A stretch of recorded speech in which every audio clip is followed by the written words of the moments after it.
على سيدنا محمد الفاتح لما أغلق والخاتم لما سبق ناصر الحق بالحق والهادي إلى صراطك المستقيم وعلى آله حق قدره ومقداره العظيم. سبحانك لا علم لنا إلا ما علمتنا إنك أنت العليم الحكيم. رب اشرح لي صدري ويسر لي أمري واحلل عقدة من لساني يفقه قولي برحمتك يا أرحم الراحمين. Bismillahirrahmanirrahim. Alhamdulillah, hari ini kita akan membahas tentang bahaya khamar, yang mana semua yang berkaitan dengan khamar akan dilaknat oleh Allah Subhanahu wa taala. Nauzubillahi min dzalik. Ini sebagai suatu peringatan buat kita, janganlah kita mendekati khamar. Sebab apa? Sekalipun kita enggak minum, sekalipun kita tidak bersentuhan langsung dengan khamar, kita akan tetap kedapatan kebagian dosanya sebagaimana orang juga yang meminum khamar. Nauzubillahi min dzalik. Kemarin ini kita menyambung pembahasan yang kemarin, salah satunya adalah kalau mau sholat dikatakan supaya khusyuk, la taqrabu sholata wa antum sukara. Janganlah kalian mendekati sholat sedangkan kalian dalam keadaan yang mabuk. Kemarin dikatakan Imam Al-Ghazali bahwasanya mabuk itu bukan cuma minuman keras, tapi juga mabuk-mabuk yang lain yang menyebabkan kita tidak fokus dan kita tidak menyadari apa yang kita baca di dalam sholat. Namun kali ini kita mau bahas spesifik tentang mirasnya, tentang khamarnya, yang mana bisa menyebabkan mabuk. Dikatakan di dalam sebuah hadis, riwayat Abu Daud dan Al-Hakim, dikatakan Rasulullah SAW bersabda, la'anallahul khamra. Allah Subhanahu wa taala melaknat khamar, melaknat minuman keras. Dan apalagi wasyaribaha, dan orang yang meminumnya, wasaqiyaha, dan juga orang yang meminumkannya, wabai'aha, dan orang yang menjualnya, mutabai'aha, dan orang yang membelinya, wa asaraha, dan orang yang memerasnya, produsennya, wa mu'tasaraha, dan orang yang minta diperaskan, minta diproduksi, konsumennya minta diproduksi khamar tersebut, wa hamilaha, dan orang yang membawakannya, termasuk juga distributornya, orang yang membawakannya, wal mahmulata ilaiha, dan orang juga yang minta dibawakannya, wa akilu samaniha, dan juga orang yang minta, dan juga orang yang memakan hasil dari penjualan miras tersebut. Ini kata Rasulullah SAW dilaknat. Bukan cuma berdosa, tetapi Allah murka kepada orang itu, dilaknat.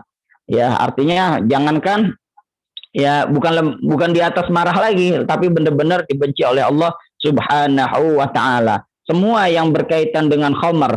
Misalnya, Pak Ustadz, saya kan nggak minum, saya cuma kerja di pabrik khamar, sama aja. Semua ikut dilaknat oleh Allah Subhanahu wa taala. Dosanya sama, kalaupun kita enggak minum khamar tetapi kita kerja di bar misalnya. Kita kerjanya cuma nganter-nganterin minuman keras, cuma nganterin miras. Itu juga dosanya sama seperti orang yang meminumnya. Nauzubillahi min dzalik. Di dalam kaidah fikih dikatakan al-wasilah bimaqasiduha, al-wasail bimaqasiduha, yaitu suatu wasilah itu bagaimana tujuan dari maksud dari tujuannya. Kalau kita mengantarkan khamar, kita menjadi wasilah orang minum khamar, kita menjadi wasilah orang buat mabok, maka dosanya sama kayak kita mendapatkan dosanya orang yang mabok juga. Kita nggak minum, tapi kita cuma kerja di pabriknya misalnya. Itu udah kategorinya wa asaraha, yaitu orang yang memproduksi, orang yang memeraskan khamar tersebut. Atau misalnya saya nggak kerja di pabrik, saya nggak minum, tapi saya cuma investasi. Ya, saya cuma nanam modal di sana. Saya cuma ambil keuntungannya. Ya, sama aja dosanya. Ya, wa akila sama niha, dan orang yang memakan keuntungan dari khamar tersebut dosanya sama. Ya, yaitu kita sama-sama dilaknat oleh Allah Subhanahu wa taala. Nauzubillahi min dzalik. Oleh karena itu, ya jauhi khamar, fajtanibuhu. Maka ya perintahnya adalah fajtanibuhu, jauhilah. Ya jangankan meminumnya, mendekatinya saja kita tidak boleh. Dikatakan ya di dalam sebuah hadis, di dalam kitab Tanbihul Ghafilin dikatakan arba'atun la yajiduna rihal jannah. Ya, ada 4 golongan, ada 4 orang yang kelak tidak akan menerima, tidak akan mencium bau surga. Wa inna rihaha la yujadu min masirati khamsa mi'ah am. Artinya, ya, dan surga itu padahal, kata Rasulullah, baunya itu bisa kecium dari jarak ya 500 tahun perjalanan. Artinya apa? Orang yang 4 golongan tersebut jangankan nyium bau surga, jangankan masuk surga, nyium baunya pun kagak, nyium baunya pun enggak. Artinya dia jauh banget dari surga, ya. Surga itu baunya bisa tercium dari ratusan tahun perjalanan. Dia jauh dari ratusan tahun perjalanan tersebut, jauh dari surga. Nauzubillahi min dzalik. Siapa itu? Kata Rasulullah, al-bakhil, orang yang pelit. Wal mannan, orang yang mengungkit-ungkit kebaikannya. Wa mudminul khamr, orang yang suka mabuk, meminum minuman keras. Wal aqul liwalidayhi, dan orang yang ya durhaka kepada kedua orang tuanya. Wal masarim, dan orang yang kejam dan bengis. Itu 4 yang tidak akan dekat dari surga. Salah satunya adalah orang yang suka meminum minuman keras. Artinya ya jangankan masuk surga, nyium baunya pun enggak. Artinya dia jauh banget dari surganya Allah Subhanahu wa taala. Selanjutnya, ya ini yang intinya yang dikatakan bahwasanya khamr itu merupakan induk dari segala kejahatan. Dikatakan juga di dalam kitab Tanbihul Ghafilin, ada sebuah perkataan dari Sayyidina Utsman bin Affan. Dikatakan di dalam sebuah khutbah, Ayyuhan nas, Sayyidina Utsman mengatakan, Ayyuhan nas, wahai sekalian manusia, ittaqul khamra, takutlah kalian ya lantaran azabnya khamar. Takutlah kalian kepada khamar. Fa innaha ummul khaba'is, karena sanya khamar itu merupakan induk dari segala macam perbuatan yang keji. Induk atau ibunya daripada perbuatan-perbuatan maksiat.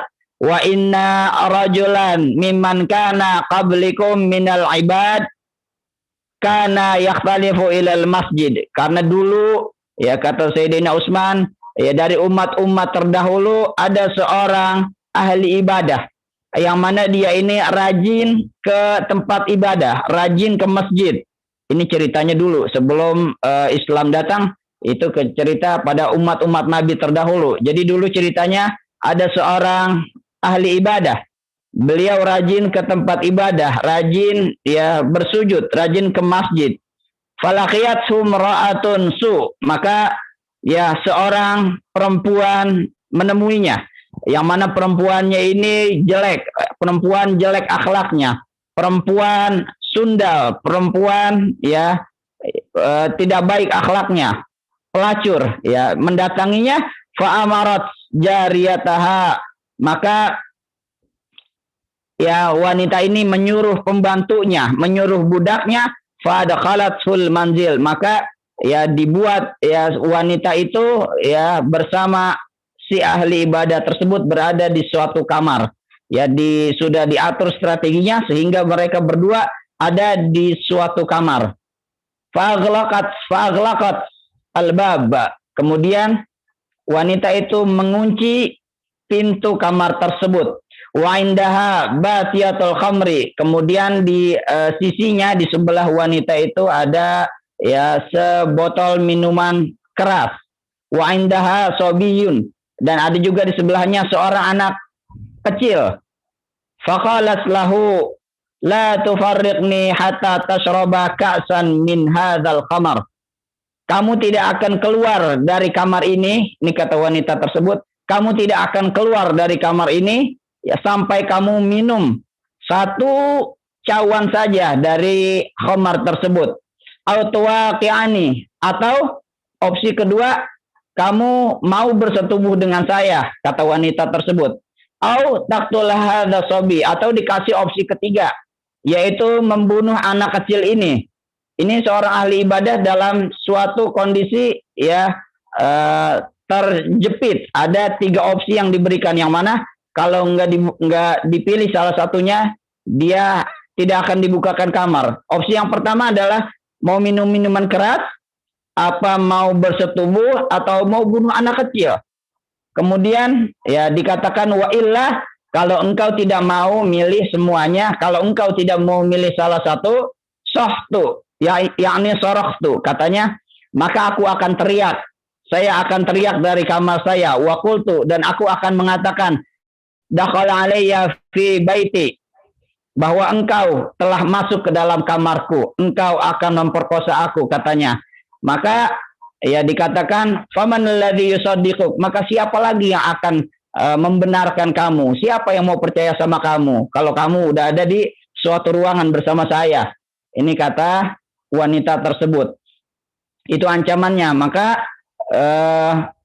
si ahli ibadah tersebut harus memilih salah satunya supaya tidak terjadi fitnah.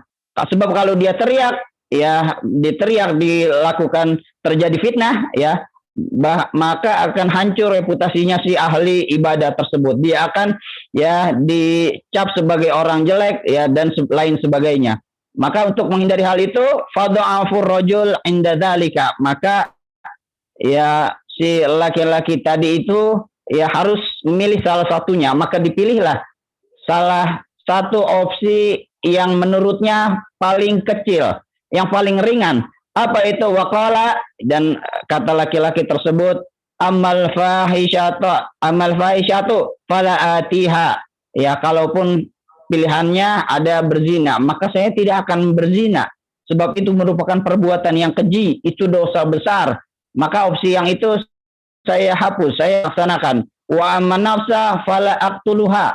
Adapun anak kecil yang tidak berdosa, saya tidak akan membunuhnya. Sebab membunuh seseorang juga merupakan dosa yang besar. Dua-duanya dosa besar. Zina dosa besar, membunuh anak kecil juga dosa besar. Fasyuriba ka'sun minal khamri. Kemudian dia pilih opsi yang ketiga yang menurutnya paling ringan, yaitu meminum khamar, meminum minuman keras. Karena dianggapnya dosanya paling kecil di antara 3 opsi tersebut. Faqala, ya kemudian setelah ditenggak satuan, wah dia ketagihan, dia pengen lagi, dia ya sakau. Faqala zidini, ya maka laki-laki itu minta nambah, ya tambahin lagi 1 cawan lagi. Fazadatsu, maka ditambahin lagi. Udah semakin diminum makin sakau, pengen lagi ditambah lagi, akhirnya dia mabok, ya hilang akal, ya. Wallahi ma bara'a hatta waqa amra'ah wa qatala sabi. Maka dikatakan selanjutnya oleh Sayyidina Utsman, ahli ibadah itu dalam keadaan mabok, kemudian dia tidak sadar, ya dia kemudian menzinahi wanita tersebut.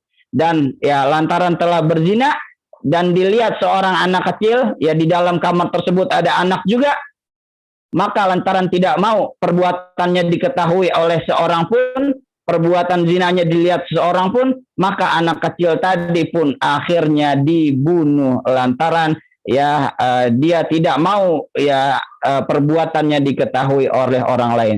Akhirnya lengkaplah sudah ketiga-tiga opsi itu, ya beliau akibat meminum khamar, akhirnya dia hilang akal, dia juga berzina, dan juga akhirnya dia membunuh anak kecil tersebut.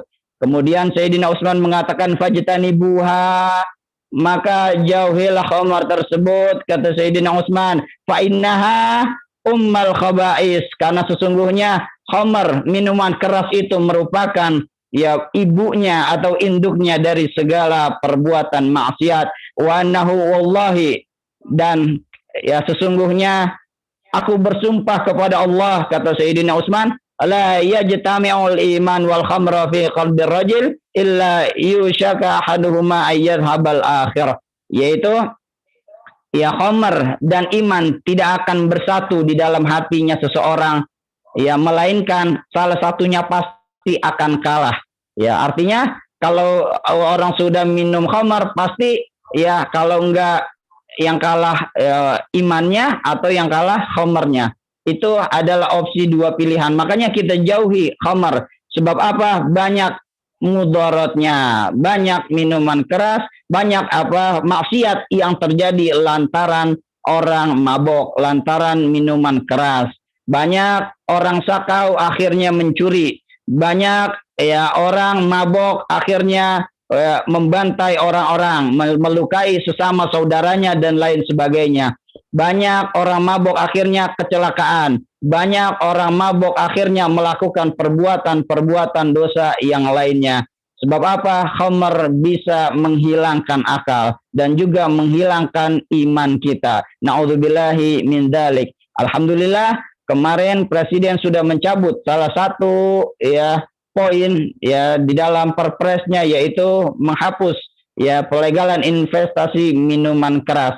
Sebab apa yang tadi disampaikan, kalau kita pun sekalipun enggak minum, tetapi kita ikut menikmati hasilnya, ya ikut menikmati hasil penjualan dari khamar tersebut, maka kita dosanya sama seperti orang yang minum khamar. Itu kata Rasulullah. Na'udzubillahi min dzalik. Kelak nanti di yaumil qiyamah, balasan bagi orang yang minum khamar dikatakan dari Abdullah bin Umar, yuja'u bisyaribil khamri yaumal qiyamah musawwadan wajhuhu.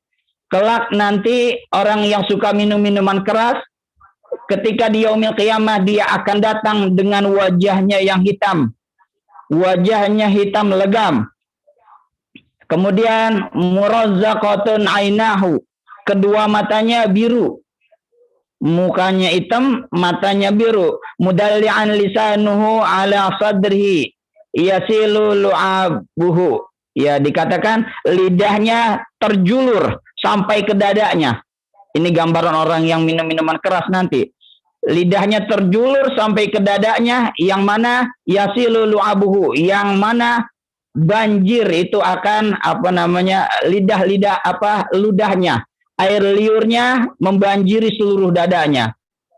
Yastakziruhu kullu man yarahu min nasni raihatihi. Ya, semua penduduk neraka yang melihat orang tersebut akan merasa jijik dengan baunya, dengan bau ludahnya tersebut. Kemudian dikatakan la tusallimu, janganlah kalian memberi salam kepada ala syurbatil khamri, kepada orang yang suka minum minuman keras. Wala ta'uduha idza maridu, dan jangan jenguk sekalipun dia nanti sedang sakit. Wala tusallu alaihim idza matu, dan janganlah kalian mensolati jenazahnya apabila orang tersebut sudah meninggal. Itu ya dikatakan masih di dalam kitab Tanbihul Ghafilin karya Abu Lais As-Samarqandi. Itulah yang bisa saya sampaikan. Ya berhubung waktunya kita yang terbatas, mohon maaf apabila ada kesalahan dan kekurangan. Jangan lupa nanti malam Jumat kita akan melaksanakan Yasin, ya tahlil dan juga pembacaan Maulid bersama, yang insya Allah akan dilaksanakan ba'da maghrib ya dengan aplikasi Cisco, dan juga insya Allah nanti ada Zoom meetingnya juga. Jangan lupa nanti akan disebar linknya bagi yang belum bergabung, mudah-mudahan bisa bergabung. Billahi taufiq wal hidayah. Wassalamualaikum warahmatullahi wabarakatuh. Alhamdulillah. Waalaikumsalam warahmatullahi wabarakatuh. Terima kasih. Alhamdulillah. Sehat semua. Alhamdulillah.